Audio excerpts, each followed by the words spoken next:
action.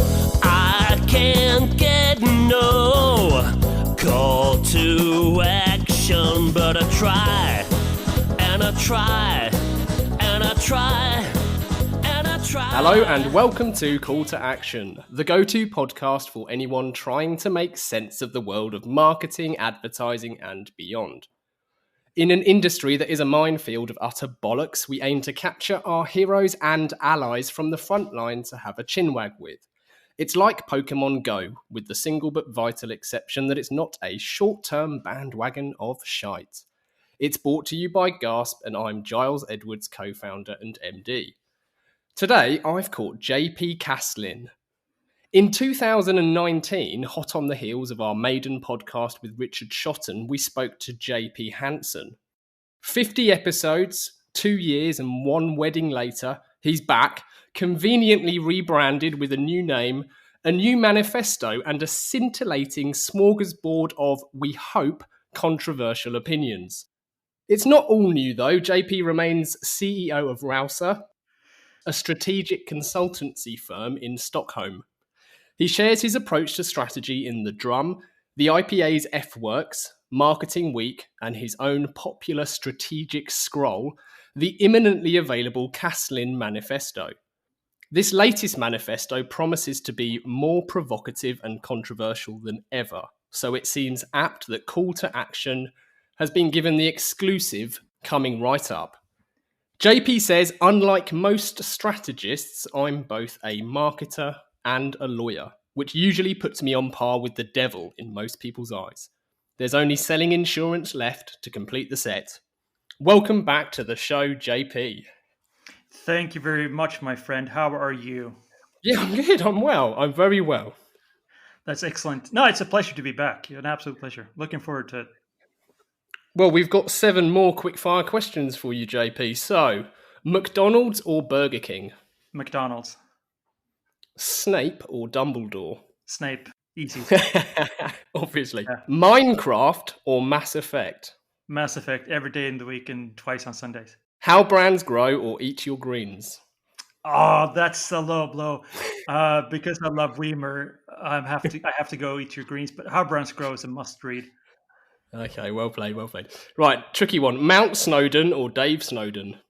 Ooh, that's a very good. I have to go with Dave because I haven't been able. I have a local mountain up where I have my house up north, which is really good.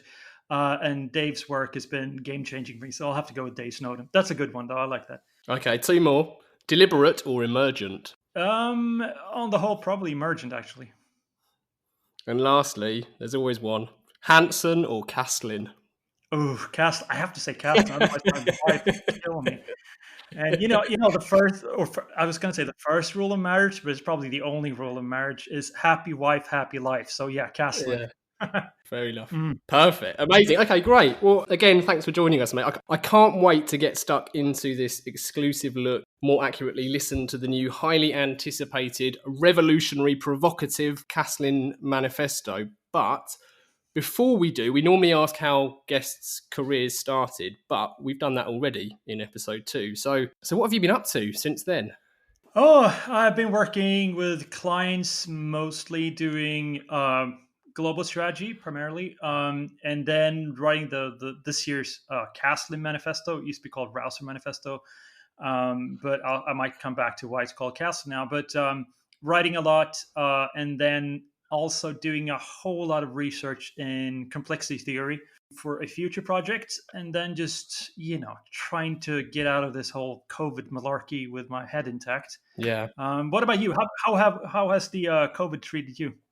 Oh, it's been terrible, mate. It's been absolutely bloody horrible. No, I mean, relatively, we are unscathed, fortunately, but there's been a lot of unity off the back of it, as well as a lot of suffering. Isolated talks obviously came out of it, which is a wonderful thing that you played a part in. So that was great. But it was only 10 months ago that we were in Dublin together, prior to lockdown 1.0. Oh, yeah, those were the days. Yeah. Looking forward to doing that again. Yeah, I am. Well, we had the Colin Lewis fried chicken tour of Dublin. Mm-hmm. And Guinness in Dublin, of course, as one must do. And then the next day, as a keynote, you announced the new manifesto was coming. So, to be totally blunt, where the bloody hell is it? How much longer do we have to wait? And what's it about?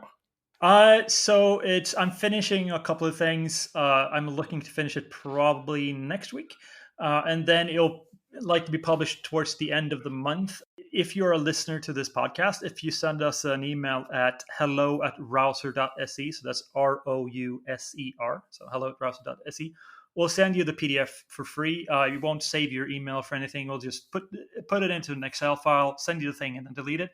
Or you can buy it on Substack later. But no, so it's going to come soon. And what it's about is, well, it started out as it always does, is sort of my thoughts in writing. Although originally it was mine and a then colleague called Gary Rivers, who's now called Gary Force, and it was just our thoughts in writing. And then this year, more than anything, it's turned into a polemic of sorts. So it's basically a critique of traditional strategic doctrine, and a couple of things that have reached almost gospel levels of status in our industry.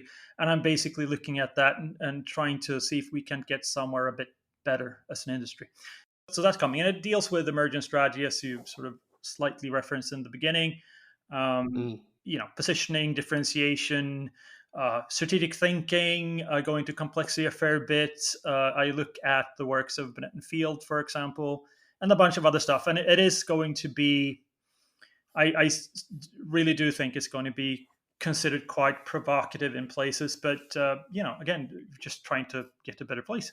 Yeah, there's potentially loads to discuss. So in my attempt to put it in a logical order, your previous manifesto, which I remain a huge fan of, led with what was called strategy first. Now, to show our hand, strategy first is reflective of our own approach to marketing at Gasp under what we call proper marketing. But to quote your new manifesto, the question of whether strategies must be defined in advance and therefore in all cases come first is not as crystal clear as one might initially be led to believe. Yes. Tell me more. Well, it depends on, you have to put the caveat in there that it depends on where you are in the company's life cycle. If you're starting out a company, then you need to have a strategy first, or some sort of semblance of a deliberate strategy, whether that's a business model or structure or something. But if you're looking at, let's say, a project, then if you're dealing with what is called complex adaptive systems, in other words, complexity, and I can explain, I probably have to explain what that means later, but it might be that you actually need to run parallel experiments, and you actually need to try shit out. And you're not going to do the traditional deliberate thing of diagnostics and then create the strategy, which typically some sort of plan, let's be honest, with programming in it. In other words, activities planned in advance, and then you're going to run the thing and do it. And it's just because what is called deliberate strategy, which is the traditional strategic approach, it doesn't really work all that well in practice, as people love to believe, because it makes a fair few sort of presumptions about not only your own company, but the market, such as, for example, if we create the thing, then everyone will understand what it means, or share the values of that, everyone would execute it accordingly, there will be no external interference, and so on and so forth. In reality, of course, what happens is that you try something out, and then you see what happens, and then you adapt, basically.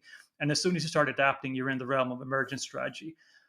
And you could, in certain cases, if there's a pre-existing strategic structure, in other words, if you're not starting out from fresh, but you're actually working with an existing company, it might actually be a point to running parallel safe-to-fail experiments, and then seeing what works and what doesn't work. And then you scale the stuff that does work, and you dampen the stuff that doesn't work. And that's, in and of itself, that doesn't necessarily need a deliberate strategy per se. Yeah. To quote you, you just said that you might have to, quote, try shit out, which again, I'm all for. And to me, that's slightly reflective of something like, say, the JWT planning guide. There's still a diagnosis stage, but ultimately you're not claiming that if you do X, then Y will definitely happen. It's a constant and an evolving process. Yeah, I mean, there are various ways of running experiments. I think that the best way to do it is to run experiments that not only run in parallel, but they can actually be sort of contradictory, because if you look at traditional deliberate strategy, if you run experiments, they tend to be sequential. So you do one thing and then you try another thing out and then so on and so forth. Whereas if you're working with emergent strategy, you're going to run experiments in parallel. Okay. But it is basically that. And actually, I might as well explain the whole thing about complexity because it illustrates the problem. So as you alluded to, if you in nature there are three kinds of systems, right? So you have chaotic systems. Everyone knows what chaos is. Up is down. There are no causalities, anything like that. It's just literally chaos, right? We all know that. But then you have ordered systems. So ordered systems are systems in which, as you pointed out, if you do A, it will lead to B. And not only that, but it will happen every single time, right? This is where we can have best practice because the system, the A leading to B is basically obvious. Everyone knows it, and we can define best practice. Ordered systems can also be complicated. So complicated means that if we do A, then B, C, or D will happen. B, C, or D will happen every time, but it might be B, it might be C, it might be D. Now, because we have various things that might happen, we cannot create a best practice, but we can create a good practice, right? Now, traditionally, this is how strategy has worked. We are taught, and this is going back to the Industrial Revolution and so forth, we have been taught all through our lives that if we do A, then B will happen. And importantly, if it doesn't, it's our fault, right? That leads to imposter syndrome and so on. But, if you're taking mathematics at school or physics or whatever it might be, you're basically, there's a correct answer to everything, right? And within strategy, this goes back to the sort of the markets of old, where there would be quite few companies and differentiation was quite easy. You could look at the sort of players and then just go, oh, we're going to do something different. Then there is this thing called complexity. Now, complexity is often taken by, in lack of better terms, lay people as a higher state of complicatedness or something that's really, really difficult to grasp, right? That's not what it is. A complex system is one in which there are no linear causalities. If we do A, then all kinds of shit will happen. And the same thing will not happen twice unless by accident. Now, what this means is that if we take, the traditional strategic approach of we know what's going to happen and it's going to happen like this, and this is the program we're going to do, and so on. It doesn't work in complexity because you cannot know. It's inherent in the system. Basically, everything to do with humans, whether that's organizations or markets, is going to be complex. Now, not all of it. Certain things like, manufacturing processes, for example, that will be ordered. If you put the thing in, the other thing will come out. And if you are to have any success, or if we have, half competent engineers, ideally the same sort of stuff will be put in and come out every single time, right? So otherwise, it might be a bit of a problem if you put in one thing and a different thing comes out all the time, right? I used to work there. But yeah. Yeah, exactly. We've all worked there in some form or another, right? A good example of this actually is that we have all seen, I'm sure, quoted the data to decision study from, I think it's 2016. That basically says that creativity is an 11 times multiplier, right? We're all familiar with that. Mm-hmm. Yeah. But the problem is that although that is true, we can't really go into a creative agency and go, hello, I'd like an 11 timer, please. Because anyone who's ever worked with anything to do with creativity knows it doesn't work like that. We can improve the odds of something happening, but we can never guarantee it. Yeah. And that's basically why and that's because of complexity. So when we work in complexity, we need to try shit out. That's just the way we have to do things. Now, the complex system it's not causal, but it is dispositional. In other words, it's predisposed to go a certain way. So, for example, we know that buying behavior, buying patterns follows negative binomial distribution. If we have listened to a second of Weimer speak, or Byron or whoever. So we know that in any given time period, a brand will have some buyers who's going to buy you a lot and a lot of buyers who's going to buy you a little, right? But the thing is, we cannot predict who is going to buy what, when, and how much. And that's the thing. Mic drop. And that's literally it, right? So when we're trying stuff out, we can play within the rules that we know, the heuristics that we know. Yeah. But we can never guarantee stuff, so we need to try stuff out. Yeah, even just explaining the definitions of those three systems, I can immediately think of procurement departments who expect agencies like us to explain and define their in-house creative process in an ordered system, whereas the reality is it is more like the complexity one that you described. But let's tuck into that later. One thing which is kind of in line with the point I've just made is that semantics are the root of many of the problems in our industry, what people mean when they say a certain word. So whether it's brand or whether it's strategy or whatever, I think the trouble is you often find, and I think Twitter has sadly often quite a hostile space where people tend to attack each other when actually in reality, face to face, they'd probably agree. But because of the limited context of a tweet, we're arguing over definitions more than we're arguing over what someone, truly means. So is there a definition of strategy that you are happy to use or to share as the, definitive? Yes, you very rightly point out, strategy seems to be one of those things that people are really, really firm in their beliefs of what strategy is, but they kind of presume that everyone either shares that view or basically that they're wrong, right? Which is a bit troublesome. But for me, the only way to define strategy is, it's a bit verbose, but I say that it's a balance between optionality and obligation, between deliberate strategy and emergent strategy. And I do go into that the reasons why quite a bit in the manifesto. But my point is that nothing will ever be fully emergent or fully deliberate. It will always be a mix in between, or a place in between. And the context will basically define where you find yourself on that scale. And that has to do with what kind of company you are, what kind of market you're in, what kind of strategy you're doing, and so on and so forth. And I think that's a more practical and realistic definition of strategy, albeit quite verbose, as I said. And do you think that perhaps most strategists only focus on what you would call deliberate strategy, and actually the reality and the complexity of emergent strategy needs or warrants a bit more attention and certainly a bit more recognition in the textbooks and literature that we all study? Yes, I would say so. I ran of course, highly unscientific, but nonetheless, survey as I was writing that chapter in the manifesto, and I asked people about emergent strategy, and it was something like 11% of respondents that had actually heard the term at all, and there were about 4% of people who actually actively worked with it. And I think the problem is that, nothing against marketers in any stretch of the imagination, but we tend to read marketing text. I mean, obviously, right? But nonetheless, and a lot of the emergent stuff comes out of business strategic discourse and people such as Henry Mintzberg. And most marketers probably haven't read, the rise and fall of strategic planning or of strategies deliberate and emergent, although they probably should. But there's also, as you sort of alluded to earlier, there's also the problem of you're always going to have a procurement department or something along those lines asking you, okay, so what are you going to do and what's the return going to be?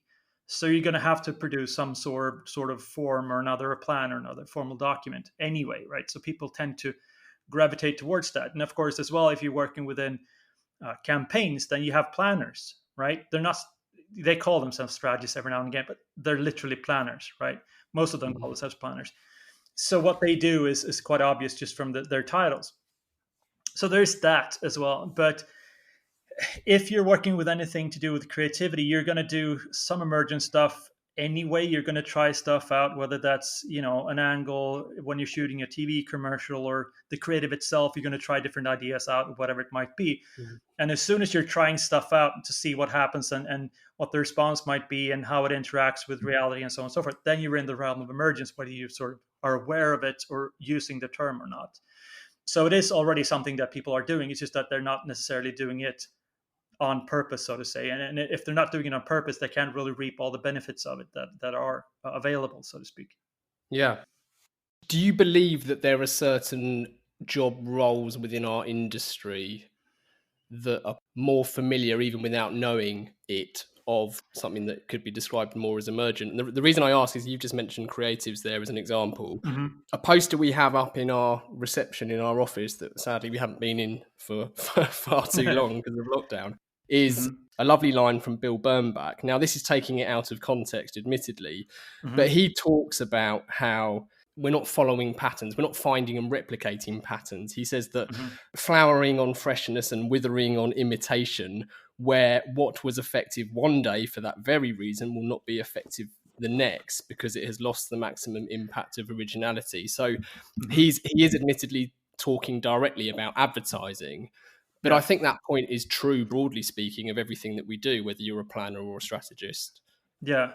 I mean, it's an interesting, I can't remember who it was who said this, but I was talking to someone who brought the point that a complexity scientist, by the way, who said that Ogilvy was complicated. In other words, he saw markets as ordered, whereas Bernbach saw them as complex, Mm, whether sort of intentionally or not. But it is very true because, and it is admittedly a large challenge for anyone working for an agency or consultancy as well, is that because, as I mentioned before, in complex systems, the same thing will not happen twice in the same way. It basically means that we cannot take what we've done and expect it to work in the same way again, because everything is context specific and context is ever changing.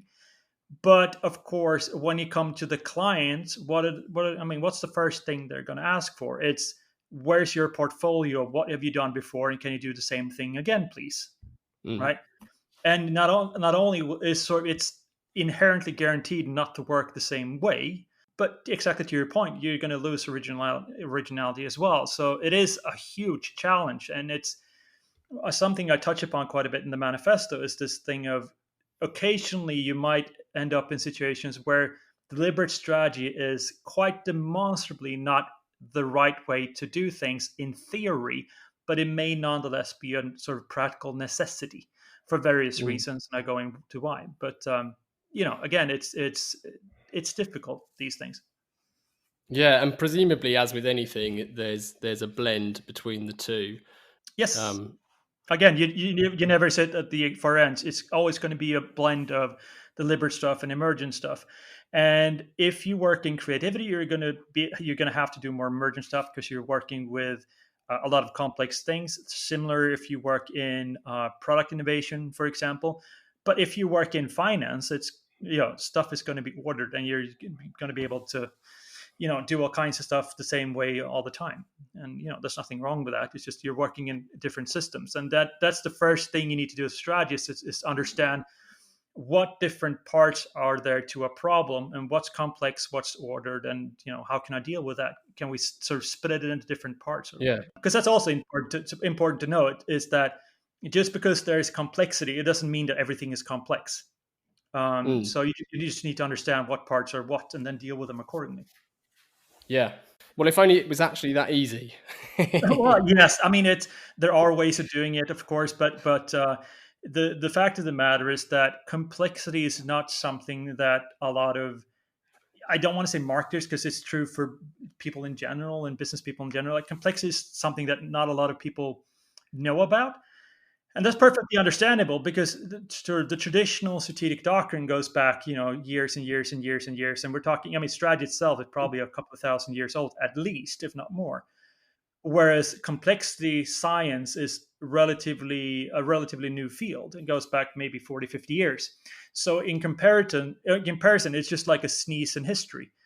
But it is one of those game changers that once you understand complex adaptive systems, you realize why all of the stuff that people are, not all of it, but a lot of the stuff that people are struggling with and have been struggling with throughout history, and perhaps even more so today, why they are struggling with it. And Yeah. understanding what you're dealing with is a huge help to that. And I'll give away a slight, it's all in the manifesto, but I'll give away a very sort of an easy heuristic.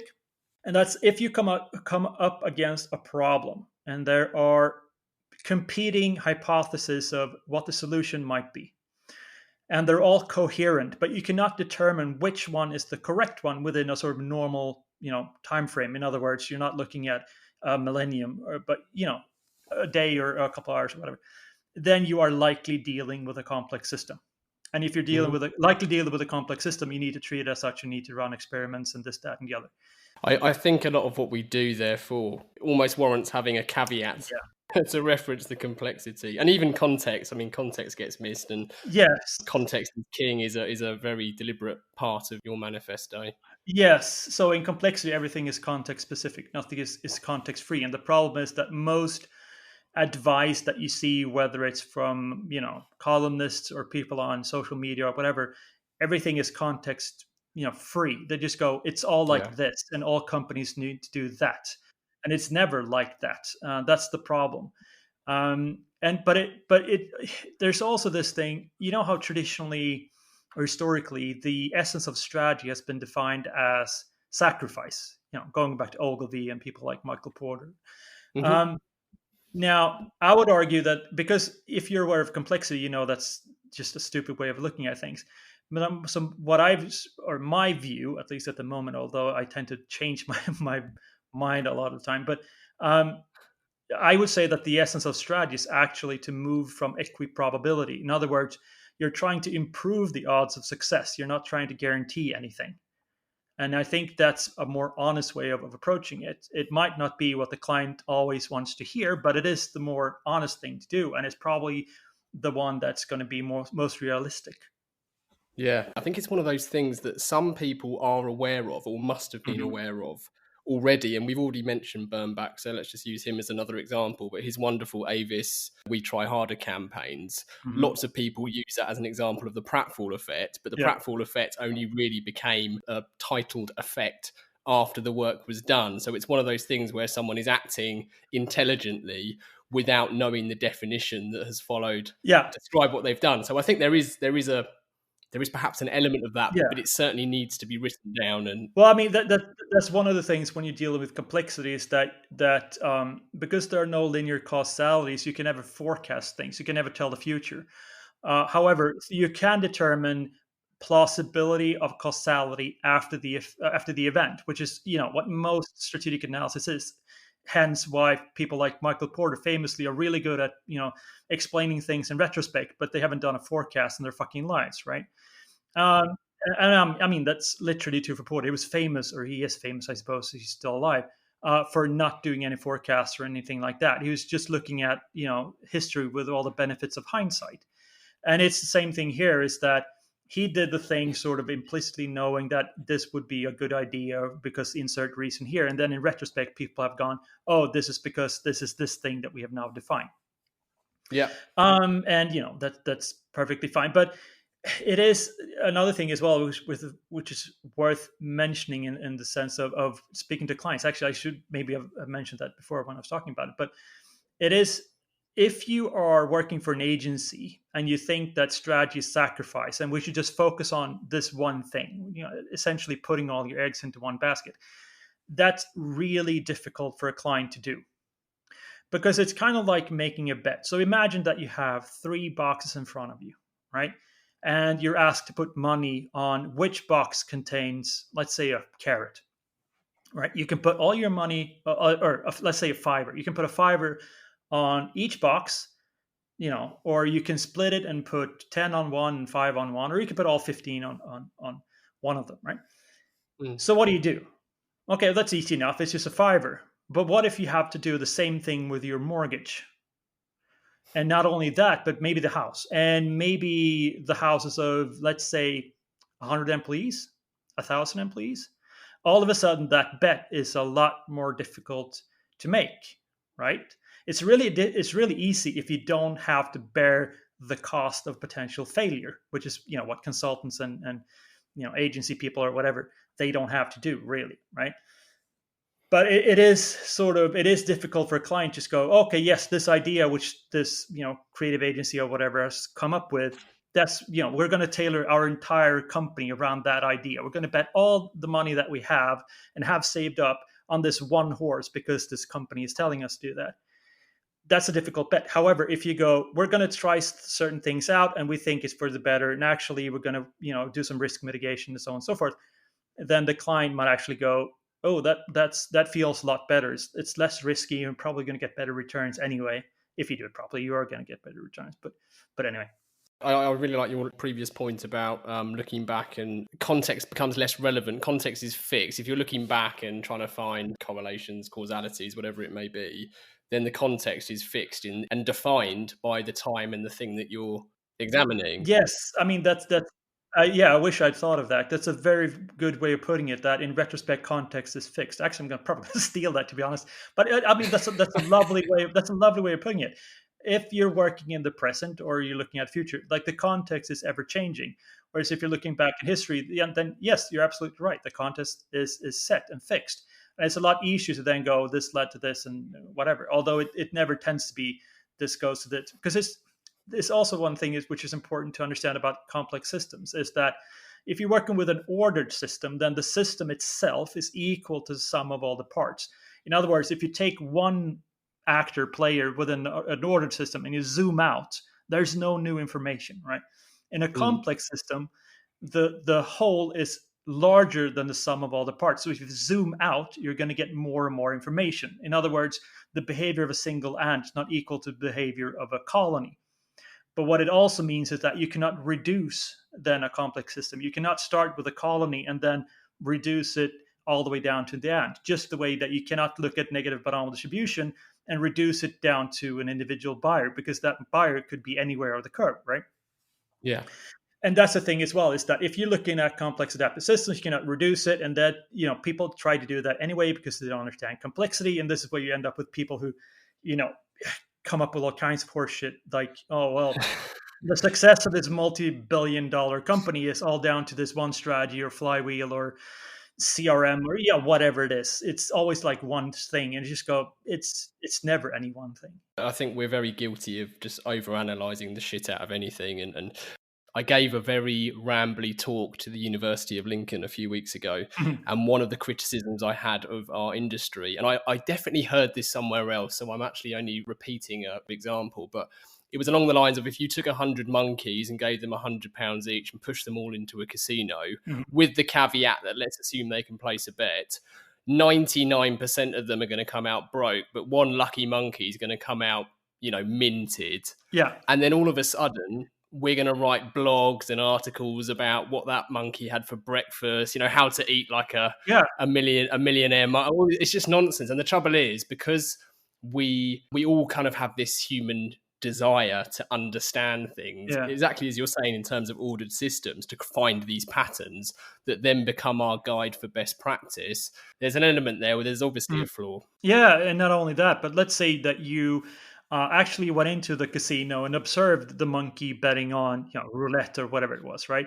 And it so happened that the wheel came up on red like 5 times in a row. And if you knew nothing about roulette, you'd probably go, oh, the odds of it coming up on red is a lot, they're better than it coming up on black, or maybe it only comes up on red or whatever, right? And it's the same thing, is that if you're just looking for patterns and you don't understand the whole, you are in complexity, you are going to look at emergent patterns, but you're going to look at it sort of higher up. You can look at the system as opposed to sort of the individual players, so to speak. Yeah. Again, you're just not going to get it. If you try to reduce a complex system, it's inherently impossible, and you're going to end up with a fallacy. And that's unfortunately where a lot, if not most, column inches end up. When people go, it's all like this or it's all like that. And the only thing you need to do to succeed is this one thing that, oh, by the way, I am selling too. Here's my website. Yeah.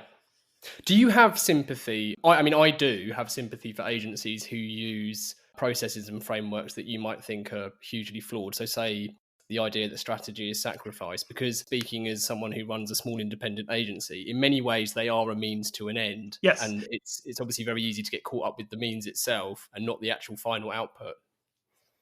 Well, there's a famous Terry Pratchett quote, which is, he got Alzheimer's and he put the thing up. He wrote about it on his website, I think it was. And he got a lot of well wishes, but he also got a fair few emails from snake oil salesmen. And he said, I wouldn't dismiss them so easily because I've never seen a rusty snake. And basically the point is that if you're working off of those kinds of frameworks, I'm not saying that they don't have value, in the same way that I'm not saying that, part of a company's success couldn't be a flywheel or something else. My point is merely that it's not going to be the only thing you need to do or the only thing that's contributed to the success of the company. It's a bunch of things. And, even the people who have, who are known as the bullshitters of our industry, they might have a couple of points.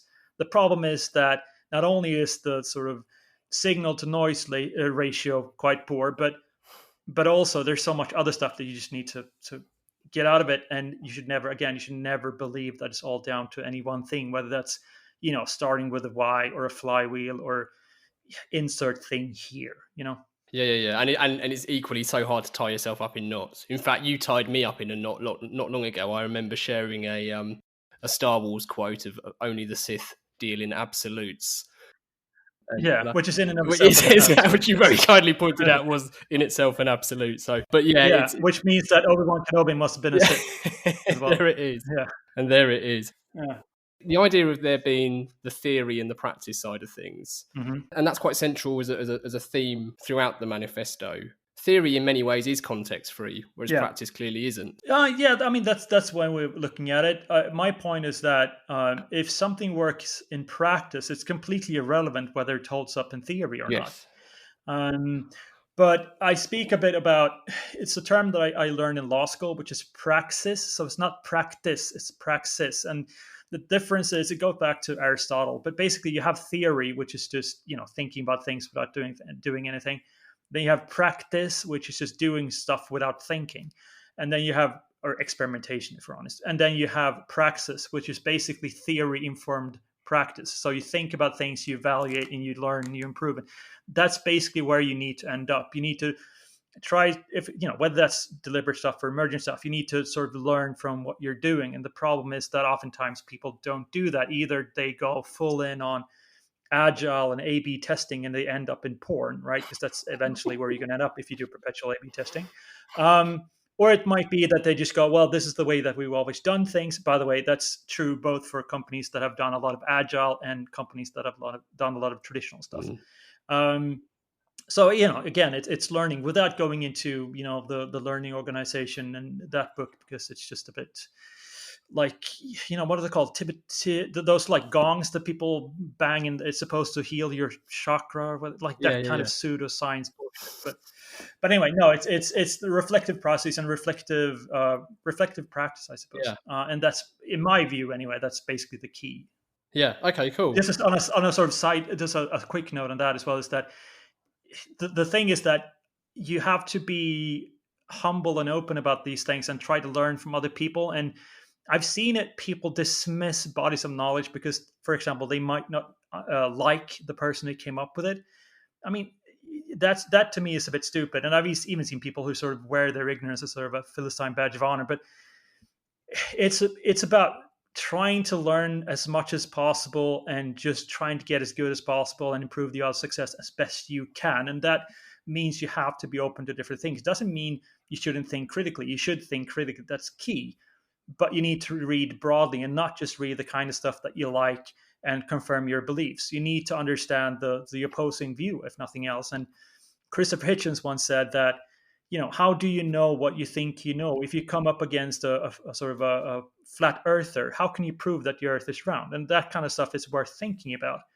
If I believe in something, how sure am I of that in which I believe? And actually, it might be a point to reading the opposing view as well, just to sort of, hone your own argument, if nothing else. Because eventually, working with clients, the shit is going to come up. Yeah, I really like the way you articulated that. And I've heard Bob Hoffman actually say something remarkably similar about it's all about improving the odds of your success. Yes. No one can ever absolutely know if something's going to be successful or not. And then you just have to frame it. And that's a bit of a challenge, because you're always going to be up against idiots who are just going to go, well, if you just invest in us, we'll guarantee a return of X% or whatever it might be. Yeah. Although they can't really. And why wouldn't you choose that over the guy that's saying he's not sure, but he thinks this might happen? And therein is the game of chess that's happening under the table. That is key. Yeah, exactly. And but at the end of the day, if you as long as you can look yourself in the mirror, then that's fine, I suppose. Yeah. Well, I don't want to rip too much out of this and take the piss from an exclusivity perspective, but is there anything else in particular? And I'm thinking about the elephant in the room. The other elephant in the room. If I'm being brutally honest and blunt, I think the biggest thing holding people back is the belief that we work in ordered systems, and the traditional strategic doctrine coming out of people like Michael Porter. He's vastly overrated in my book anyway, but this idea of if we just do A, lead to B. But there are certain, because I know where you're getting at, and I'll get to it. Wasn't that subtle?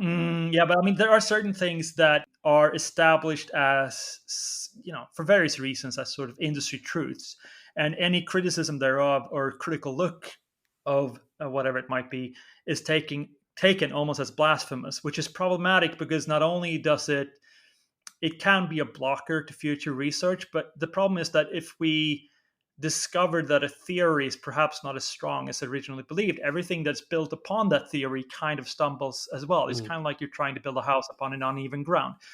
And that is, now that you've led me up the proverbial garden path, I think that's where we end up, because we need to talk about Bennett and Field.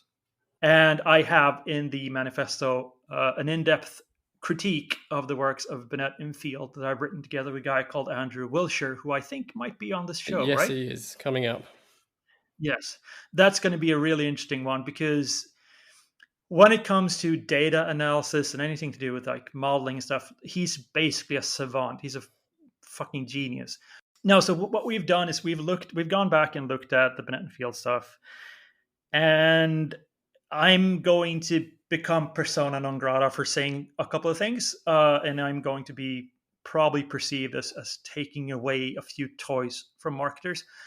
The problem is, I think we need to have this conversation. I think it's time. So the problem with the data in Bennett and Field's work, going back to the long and the short of it and so on, has been quite, I wouldn't say that it's been sort of in-depth, discussed in depth, because there's nothing that I've seen, at least, not to blow my own horn too much, but there's nothing that is even close to as in-depth as the stuff that me and Andrew have done.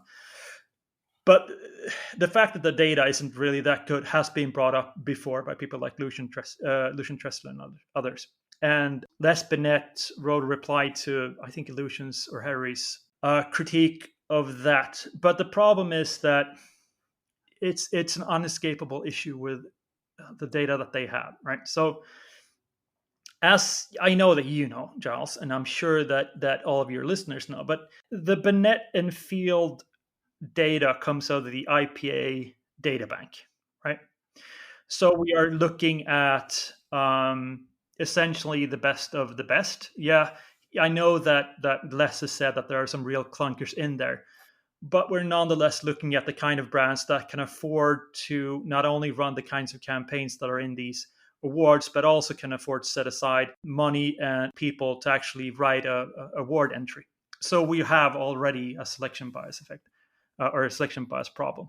Not only that, but you're looking at all kinds of businesses doing all kinds of modeling in all kinds of ways. And although in the IPA's case, you do have modelers who look at their econometric modeling, the problem is that even the slightest deviations can cause all kinds of shit down the line. And this is Andrew's area, so I'm not going to go into that much further, but it's nonetheless something that needs to be brought up. Then on top of that, you're looking about, we were talking about semantics before, but this problem with how do we define language? So brand can be defined in a gazillion different ways. ROI can be defined in a gazillion different ways. It can be calculated in a gazillion different ways. Effectiveness itself can be defined in a gazillion different ways. Then you're looking at essentially biased data that is defined in all kinds of different ways. Not only that, but you're looking at people who are trying to win awards and grading their own homework, which means it's going to be skewed a certain way. And then you're trying off of this, create context-free rules. And they are rules. They're not principles. I sometimes hear this. People go, oh, they're not rules. They're guidelines or principles, as if, they were in the Pirates of the Caribbean movie. But the thing is, if you say that the optimum balance is, 62-38 across all of retail, for example, that's not a principle. That's a fucking rule, right? I'm sorry to say, but it is a rule. That means that the research isn't descriptive, it's prescriptive. And basically what it means is that if you do this, then success will come. Now, sometimes when you point out that this is sort of an impossible claim, people say, well, maybe it's not going to be harmful to do a 62-38 or whatever it might be. But the problem is that because everything is context specific, we have no idea what the optimum balance for a brand in question might be. So therefore, how harmful it might be depends on how close to that optimum the brand is. And if we've only looked at certain kind of brands, we cannot make any conclusions about different kinds of brands, which is problematic. I can talk about the data stuff all day, and I know that Andrew is going to be talking about it, so I don't want to get too much into it. But then we get to something that hasn't been addressed previously, and that is the basic premise of brand building versus activation is built upon this idea of emotional priming. It's in the long and the short of it. It's in basically every piece of subsequent work that they've done, as far as I've seen, including their latest piece that they did. I think it was for LinkedIn, with something to do with B2B anyway. And it comes out of Daniel Kahneman's book, Thinking Fast and Slow, right? Mm-hmm. I'm sure we've seen this. Now, the problem with that is that there are certain things in Thinking Fast and Slow that have been challenged after the book was published, or a lot of things, if we're honest. I mean, psychologists had a replicability issue anyway, but the central problem is that this idea of priming, which is central to their work, has not only been challenged, but it's been wholly debunked. So if you look at this, and for example, there's a book written by a guy called Daniel Engberg. It's called The Irony Effect. And basically, he looked at what happened after the publication of Kahneman's book, and he noticed that the priming research basically fell into scandal and uncertainty after the publication. And you had leading figures within this field, within this kind of research. They were discovered to be frauds. They made up claims. Most of the studies basically broke down when people tried to replicate them. And this is not that unsurprising, because then a bunch of researchers, and you can read about this in, I think it's called Reconstructions of a Train Wreck, how priming research went off the rails.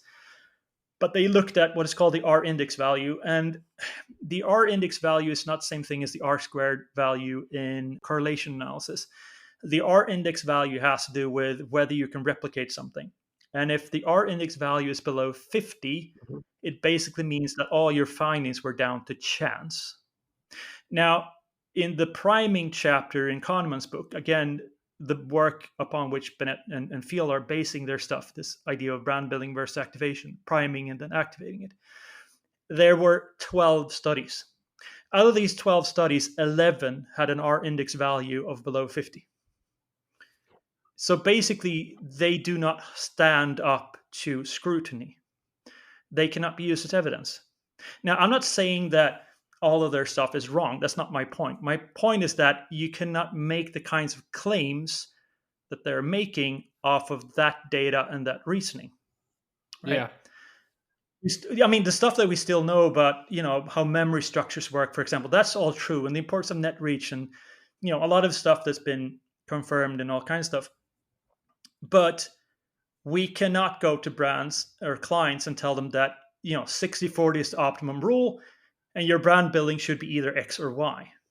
X being, brand building, or Y being activation. By the way, I'm not a creative guy.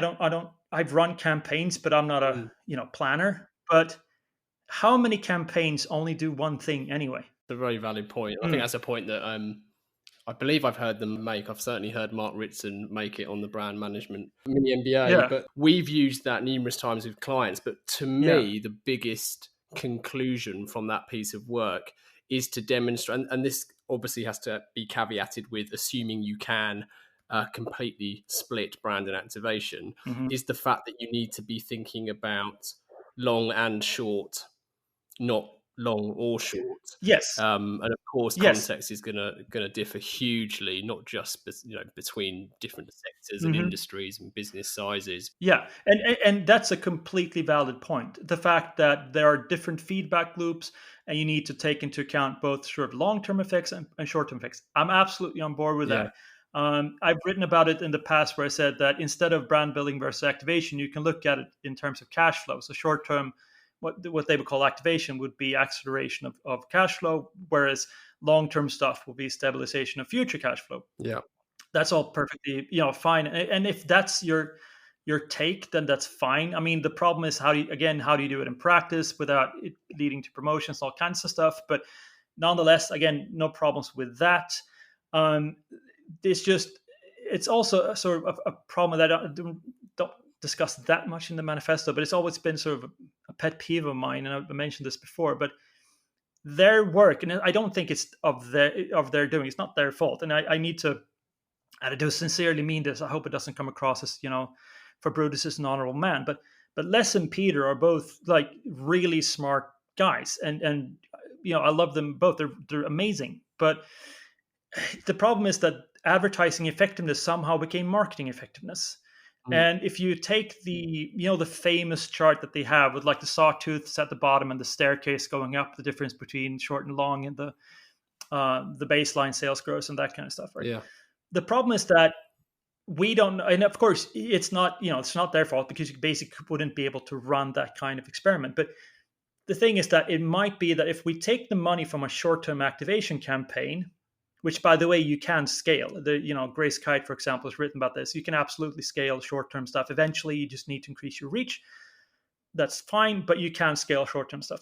But let's take the money from the short-term stuff and then you put it into, I don't know, product development. What does that do for the long-term profitability of the brand? Yeah. Now, if you work within advertising, you don't have to consider that. If you work client side or higher up the proverbial food chain, you do need to think about that. And the problem is that, again, like I've literally been in situations with the global head of media where they will say, oh, we need to do 60-40. And I go, why? And they go, well, it's because it's in this thing. Now, I don't think, Les and Peter will be immediately saying to that person, like, okay, so that's not really what we meant, and you shouldn't just take that as a... But people do use it in such a way. They do. I mean, I think... And that's a problem. Yeah, it is massively a problem. And I think that's the trouble with... in that example of the three people, Les and Peter are certainly not at fault for that person's application of something they've read. But therein lies the problem of using an average anyway, because effectively that's what that 60-40 rule is. It's based on an average of... But also, it would be so helpful if they just share the data, because the problem is that when you have a 60-40 split, we have no idea what the scatter plot looks like. And I know that people have asked to see that. And as far as I know, they haven't been allowed to. And the problem is that we have no idea whether it's a really, really tight fit or whether it's just a scatter shot of a shotgun blast in terms of the scatter plot. And if it's the latter, not the former, then we have an issue on top of it. And Andrew can speak a lot more about this than I ever could. But yeah, and it's just, again, I'm not trying to dismiss their work in any way. It's promising and it's heading in the right direction. I'm just saying that it probably needs to be taken with a grain of salt and probably challenge a bit more and see if we can get somewhere a bit better. It's a good first step, but let's not treat it as gospel. Let's actually look at what the demand is for our particular brands, clients, whatever it might be, and then just work off of the kind of stuff that matters. And another problem, and I was talking to someone about this, and they'd run a campaign, and it was according to all the rules, all the principles, and so on and so forth. And the brand perception metrics didn't move. However, the sales were really good. And the brand manager nonetheless went, well, actually, this was a brand building campaign. Hence, we don't care about the sales. We just want to see the perception metrics move. Okay, yeah, that's a bit of an issue too. So there are a bunch of issues. Jenny Romaniuk wrote about it for Work, which she said that this idea of brand building, and it's almost like an own goal. It creates a fair few problems. Yeah, especially when you try and sell it in. Yeah, absolutely. And again, like I understand the benefit of it as a sort of an analogy, if nothing else. But let's treat it as an analogy, at least for the time being, and let's just not treat it as a concrete. This is the rule, and this is how we need to do things. It's just, again, we're trying to create context-free rules in a context-specific world, and it doesn't work like that. And this is just another evidence. I think you're right to flag it. Again, it's another instance where someone is using a pattern that was discovered from the past. Well, assuming the pattern is even accurate, but let's park that bit for now, and applying that, expecting it to be the most effective route. But to foolishly illustrate the point, the average person has one testicle, but launching a one testicle shaped pants company would be idiotic if I was to do it. So averages. That's a very good way of putting it. And again, it's just, we have to take it for what it is and look at the realities for our companies and then, build upon it. And again, to their credit, I am fully aware that they both know that this is a work in progress. And I think that's how we need to treat it as well.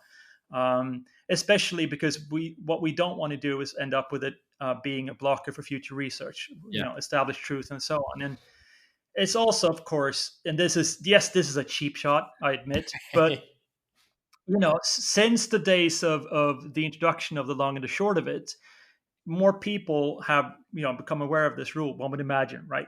Logically, that would have to be true. But nonetheless, overall effectiveness keeps going down. So either people are completely disregarding their work, or the result of their work is not in the real world working the way that they had intended. Maybe I haven't seen enough data, but it's worth sort of thinking about. People in general don't interrogate the data enough as it is. So, if nothing else, I think that's certainly a lesson everyone can take. Yeah, and again, I will be really, really surprised if Les and Peter didn't just. I think they're aware of all these problems. I just, if they're always trying to get to a better place, and they will get there eventually. And I have no doubts that they're like the two best guys to look into this. But it's again, we just need to think of it as a work in progress, not established truth. Well, you wait. This time in a few years, people will be using the Castlin Manifesto in horrific ways and claiming complexity is the reason why they've failed yet again with their marketing strategy. Yeah. Or more likely, just pointing out all the places where I was wrong. Yeah, exactly. That's perfectly fine. I mean, the thing is that again, I'm not claiming any position of truth or anything like that. I'm literally just trying to think critically about these things and trying to get to a better place. And I'm as happy to be proven wrong as anyone. I'm always trying to improve, and it's also one of those things. And this is a demonstrable cheap shot, but you have a lot of people, quote unquote thought leaders, agency leaders, consultant leaders, whatever it might be, who basically have been saying the same thing for years and years and years. Now, this can mean a couple of things. One, they're 100% correct, unlikely given that everything progresses. They don't read at all, or they read too little and too narrowly. I mean, I change my opinions all the time. I don't see that as a weakness. I'm just trying to improve, and that means discovering that actually the stuff that he said last year was actually completely false. And but I now know why. And I think that's again, within complexity, because there are no guarantees and no linear causalities. You just have to be humble and trying to improve every day. And if you do that, then that's the best you can do. And it goes for the Bennett and Field stuff too. I'm just trying to get to a better place and look at, okay, so these are the problems with the data. And maybe if we at least address these things, if you address the problem first, then you can actually solve it eventually. However, if we just go, yeah, this is all true because I read it somewhere, then we have an issue. And we're not going to get anywhere. Agreed. I also think people need to be open to changing their minds on things in general. Well, yeah, I mean, they have to challenge, not only do they need to challenge everyone, including myself, but they need to challenge themselves. Again, it's the Hitchens point of how do I know what I think I know? Do I really know, or do I just think I know? Yeah. And that's key. It is. I know it's a pain in the ass because it cognitive dissonance is a real bitch to deal with, but nonetheless, it is something that I think maybe one needs to consider, at least if one is trying to get to a better place. And there's going to be a lot of that in the manifesto. Again, I'm not claiming any truths. I'm just trying to look at things and with a critical eye. And there are going to be some provocations in the manifesto. Some of the things you're going to agree with, some of the things you're not going to agree with, and that's perfectly fine. Totally. It's listener question time, JP. Yes, do let's. So, asking the general public for their opinion, be it on Brexit or boat names, is notoriously fraught with danger. But we have two for you, starting with Rob. Rob says, no doubt the current pandemic has put a monkey wrench in your globe-trotting going-ons as a keynote speaker. But I'm wondering, once you are able to travel, where are you hoping to visit?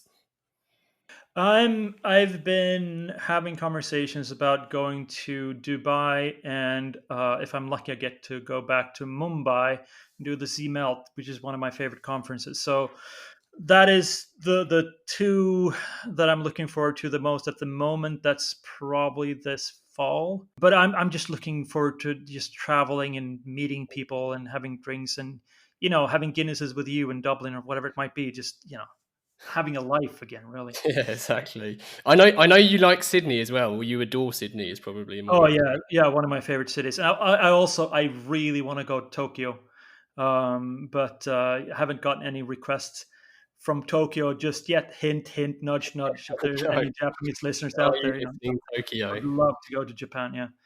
Cool. Okay. Well, fingers crossed. Obviously, the world being less on fire would be a good start. Kira is question 2. So she says, other than the highly anticipated manifesto, what can we look forward to from JP in 2021? Well, the manifesto will come up again the end of this month. There's probably going to be a bit of controversy around that, so I'm probably going to have to defend myself for a bit, maybe get some bodyguards and move up to my house up north. But no, jokes aside, after that, I'm just probably going to do marketing week stuff. As soon as I can travel, I'm going to do keynotes again. I'm going to do virtual keynotes, so if anyone wants me to do that, just go ahead.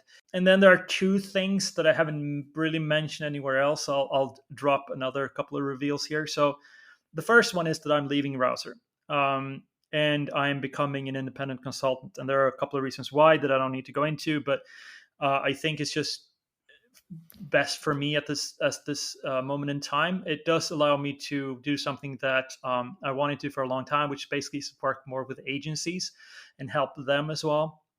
So I'm going to become an independent consultant quite soon. And the other thing is that I'm writing a book together with my dear friend and former colleague Gary that I mentioned before. Unfortunately, I cannot talk about what the book really is about, other than the stuff that I mentioned in the manifesto and all the problems that I mentioned in the manifesto. We may have come up with a potential solution to those problems, which is a completely new way of approaching things. And so that's going to be in the book. So I'm going to be writing that, and that probably won't come out until, well, maybe early 2022. I'm not sure. But yeah, so that's that. It's just work, working with agencies, hopefully more, and then writing, and hopefully being able to go out and socialize and not stay indoors all the time. What about you, actually? What are your plans, Giles? My plans for 2021. Ooh, blimey. Well, we've got a few more Gasp books coming out, which I'm really excited about. Isolated Talks is going to evolve in some shape or form. Oh, lovely. What else? A couple of talks. You I've got did, a few sorry talks to coming interrupt, up. but you really deserve kudos for that. I think that the Isolated Talks is an amazing initiative. Really, you deserve all the praise in the book and then some for that. It was an amazing initiative for that. Thank you. That's really kind. I've been very flattered to hear the same from lots of people. I mean, the truth is, it was, I again, I mentioned this in the talk I gave in the uni recently, that having good ideas in this industry is not the problem. I think as a junior creative, you think it's all about the idea, and it really isn't. It's actually getting an idea made. And without the likes of Tommy, Glenn, and Matt, and the support I had from people like you and the likes of Rory Sutherland and Dave Trott, it wouldn't be what it is now. So it doesn't change the fact that I'm hugely grateful for all the plaudits, and I'll unashamedly take them all. But it's a collaboration. But since I have you on, can I ask you a question? Yeah, do it. Go on. I'll edit it out, but go on. Keep it in. It's an interesting question, I hope. But so people like you and me, not to put words into your mouth, but handsome men, yeah. Yeah, exactly, right. Well-hung handsome men, right? We would say that things like a buyer persona would be largely bullshit, right? Yes. Yeah. However, would you agree that there's a practical point to it? I think, again, as a means to an end, yes. I think there because this is something that I try to raise. A point I tried to raise in the manifesto is also something that is worth considering. After I just blasted the Banana Field stuff, but there are certain things, and I alluded to it before. There are certain things I would argue that may not be theoretically optimal, but nonetheless have a practical point. And for example, if you're working with a junior consultant or a junior creative, fresh out of art school, to your point, surely it would be easier for them to create a campaign with Susie 23 in mind than to tell them to, go read How Browns Grow 1 and 2, some complexity theory, and maybe a couple of books by, insert person here, and come back in 5 years, right? And, my opinion is that, and it's something that I've sort of, I suppose, evolved to have, but it's certain things, again, there's the whole thing about rusty snakes, but there are certain things that are demonstrably bullshit, but nonetheless may have a practical use. Would you agree? Yeah, 100%. I couldn't agree more with that. That's my point earlier about a means to an end. I think sometimes the Mm. tools in themselves might be hugely flawed, but the output is successful. Yeah, I almost felt like I was creating a LinkedIn post that, would you agree? Jesus, I just got shivers down my spine. I do apologize to all the listeners for even mentioning the words in that order, but yeah, Yeah. sorry. Yeah, no, I totally do. I had a similar conversation with someone recently who was asking a similar question on, I suppose, a slightly more in depth and, in my personal opinion, a more valuable process of brand tracking and the Mm, brand surveys, because the marketing funnel, as with so many things, is a metaphor. But within that metaphor, there is potentially huge value to understand your position in a market and also to set yeah. your objective goals against. Yeah, and the thing is as well, like as long as we treat certain things as shortcuts or tactical, not hacks, that's the wrong word, but let's say that they're tactical tools more so than strategic tools, then I think it's fine. As long as we don't take a persona, put it on a strategic level, and go, these are our target audiences, is Yeah. Bob 24 and Susan 55 or whatever, right? Yeah. Then I think we're fine. Yeah. Again, whatever works for you in practice, go ahead and do it. If it works in practice, it's irrelevant whether it works in theory. However, I would strongly advise to think about what you're doing and try to learn and improve, and that's Yeah. where practice comes in. Yeah. Bingo. Yeah. Well, the final part then, JP, of the interview, you've done these before, but I'm going to throw them at you again because Yes. you've probably forgotten what you answered first time. But if I hear the same answer, I'm not gonna allow it. So, number Yeah. one is, what advice would you give to your younger self? Get into complexity theory earlier, you idiots. That would probably be the first one, and just continue to try to think critically. And that alien Castlin girl, proposed to her earlier because she's a keeper. Yes. Yeah. Yeah. Yeah. Well, she might not have said yes earlier. Just putting it out Well, yeah, that's that's very true. That's very true. But yeah. Anyway, there. Okay. If you could banish one thing from the industry, what would it be and why? context-free rules. Just because, again, most stuff is context specific. It works really well if you're dealing with order, but if you work in marketing, you're probably not going to work with a lot of order. You're probably going to work with more complexity. So you need to balance stuff. And this simplistic, there's a fair bit of reductionism in business commentary, which is bordering the infantile, and I would banish that forever, and then we'd all be Lovely. in a better place. Yeah. We we certainly would. We certainly would. Number three, then, any books you would recommend? Now, before you answer, you are not Mhm. allowed to repeat what you said last time, albeit they may well still be great recommendations. And they were The Halo Effect, How Brands Yeah. Grow, Eat Your Mhm. Greens, and The Long and Short of It. Have you read anything else since that's worth a plug? All right. So I would recommend you read. Let's go with Mintzberg's "The Rise and Fall of Strategic Planning," just because it introduces emergent strategy and the problems with strategic planning, and it does go into detail quite a bit. So certain things are going to apply and certain things are not, but it does provide a fair bit of insight into emergent strategy. And then I would also read anything to do with the Cynefin framework. So that's spelled Cynefin with a Cynefin by Dave Snowden and others, just because it's a framework, but it's a quote unquote open source framework, so it's always sort of under development, and it deals with complexity, practical complexity, in a really good way. And then you just need to apply that strategy. But I would take those two probably. Those are really worth reading. Yeah, perfect. Lovely. So number four then is, we always dedicate every episode to someone, and we Yeah, pass that honour to you, JP. So would you I'm going to dedicate it to the same person I did last time, Murray. brilliant. Unfortunately, and I hope and pray that he's sort of comfortable with me saying this, because he's being quite open about it and he's published it on Yeah. Twitter. But unfortunately, he's taken a turn for the worse, and they've stopped his treatment. And Murray is someone who I think has meant a lot of, and continues to mean a lot of things to a lot of us. And for me personally, although he would never ever agree to this or claim any credit for it. But he's been really, really important for me individually. Going back to when I first wrote for the IPA EffWorks, I mean, he was instrumental in helping me get that article to where it needed to be.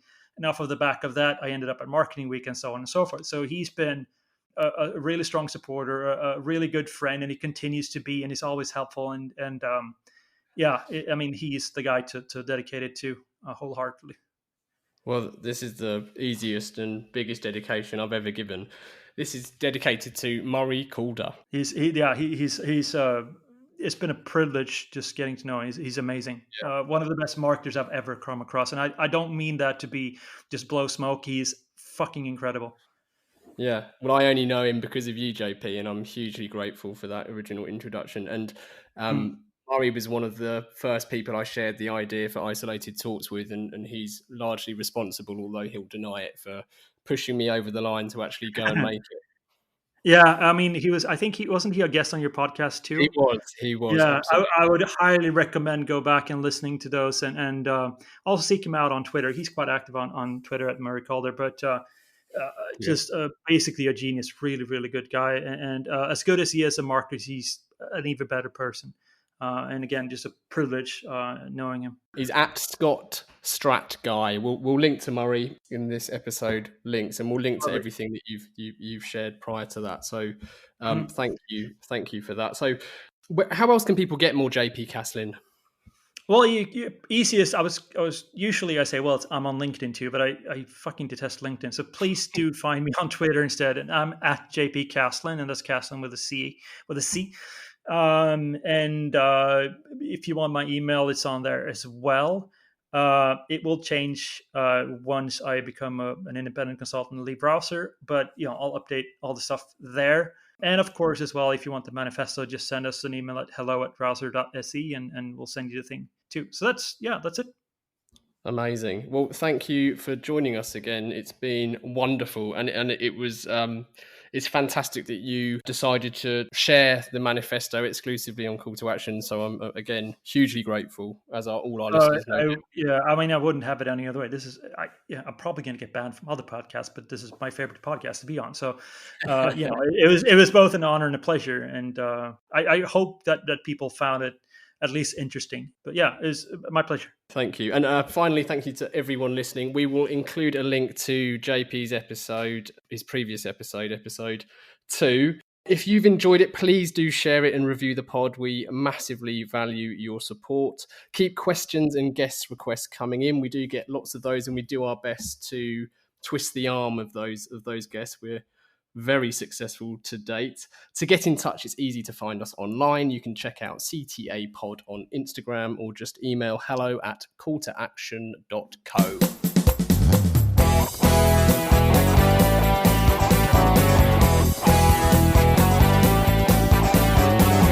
I can't get no call to action.